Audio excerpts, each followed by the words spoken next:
प्रिय भाई बहनों, शुभाशीष। आज का यह वीडियो कक्षा 10वीं सामाजिक विज्ञान में इतिहास विषय के अंतर्गत पाठ 1 राष्ट्रवाद का उदय, यूरोप में राष्ट्रवाद के उदय में इटली के एकीकरण का यह पहला भाग है। भाई बहनों, इटली का एकीकरण जिस समय हुआ उस समय इटली लगभग 7 राज्यों में बटा हुआ था। 7 छोटे छोटे राज्य थे। उसमें जो एक बड़ा राज्य था, सशक्त राज्य था, शक्तिशाली राज्य था, वो सार्डिनिया पीडमांट था। उसके नेतृत्व में, सार्डिनिया पीडमांट के नेतृत्व में उन 7 राज्यों और कुछ छोटे छोटे राज्यों को मिला करके इटली का एकीकरण हुआ। इटली के एकीकरण में सबसे बड़ा बाधक देश ऑस्ट्रिया था। ऑस्ट्रिया हर प्रकार से इटली के एकीकरण का विरोध कर रहा था। इटली के एकीकरण में किसी एक व्यक्ति की महत्वपूर्ण भूमिका नहीं थी, बल्कि इसके एकीकरण में अनेक व्यक्तियों का योगदान था। कई व्यक्तियों ने अपने प्राणों की बाजी लगाई, तब जाकर के इटली का एकीकरण हुआ। इटली का एकीकरण लगभग 1870 ईस्वी में हुआ था। इस पर विद्वानों में भी मतभेद है कि इटली का एकीकरण कब से शुरू हुआ और कब तक चला। कुछ बिंदु हैं, मैं आपके सामने उसको स्पष्टता से रख रहा हूं। 19वीं शताब्दी में इटली एक राजनैतिक और सामाजिक 19वीं शताब्दी में इटली में एक राजनैतिक और सामाजिक अभियान चला, जिसे हम इटली के एकीकरण की संज्ञा देते हैं। इस अभियान के माध्यम से इतालवी प्रायद्वीप, इटली एक प्रायद्वीप है जो 3 ओर से जल से घिरा है। इतालवी प्रायद्वीप के विभिन्न राज्यों को संगठित करके एक राष्ट्र बनाया गया, जिसको राज्य राष्ट्र कहा जाता है। और वह राष्ट्र राज्य इटली कहलाया। इटली के एकीकरण को इतालवी भाषा में इल रिसोर्जिमेंतो कहते हैं। इल रिसोर्जिमेंतो का शाब्दिक अर्थ है पुनरुत्थान।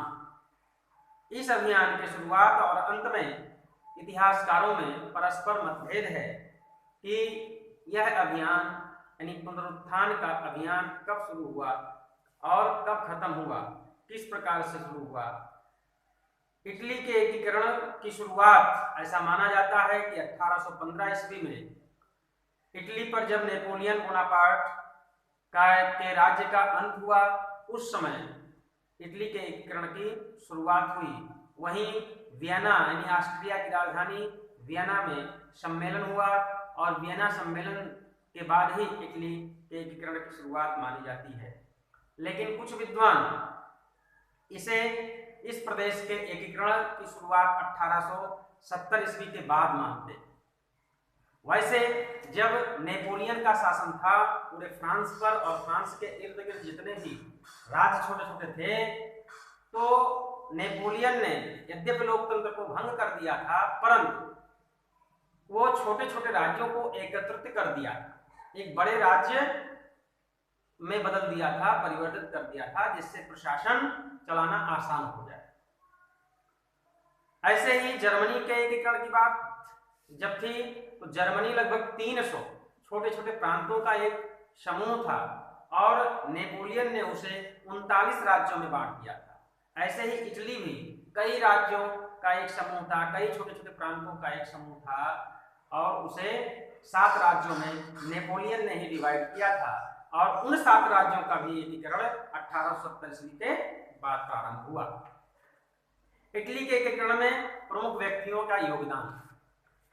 इटली के एकीकरण में अनेक व्यक्तियों का योगदान था, जैसा कि मैंने बताया। उसमें सर्वप्रथम ज्यूसेप्पे मैत्सनी का नाम आता है। ज्यूसेप्पे मैत्सनी का जन्म 1807 ईस्वी में जिनेवा में हुआ था। वह फ्रांस की राजनीतिक क्रांति से बड़ा ही प्रभावित हुआ था। वह अपने पिता, जो उसके पिता डॉक्टर थे, उनके द्वारा सुनाई गई कहानियों को पढ़ने के लिए दी गई पुस्तकों से अधिक प्रभावित हुआ। इसके माध्यम से उसके अंदर सत्यनिष्ठा, देशभक्ति, समाज प्रेम, राष्ट्र प्रेम की भावना जागृत हुई अपने पिता द्वारा दी गई पुस्तकों को पढ़ करके। और उसने देश की क्रांतिकारी गतिविधियों में हिस्सा लिया। वह भारत के क्रांतिकारी वीर सावरकर से भी प्रभावित था। उनके चरित्र और उनके जो है क्रांतिकारी जीवन को पढ़ करके उनसे भी उसने प्रेरणा ली थी। अंत में मैथ्सनी अपना राजनीतिक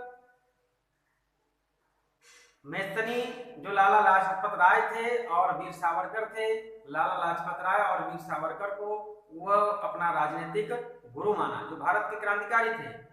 और अंत में उसने उन सब क्रांतिकारियों की पुस्तक का अध्ययन करके अपनी एक पुस्तक लिखी, द ड्यूटी ऑफ मैन।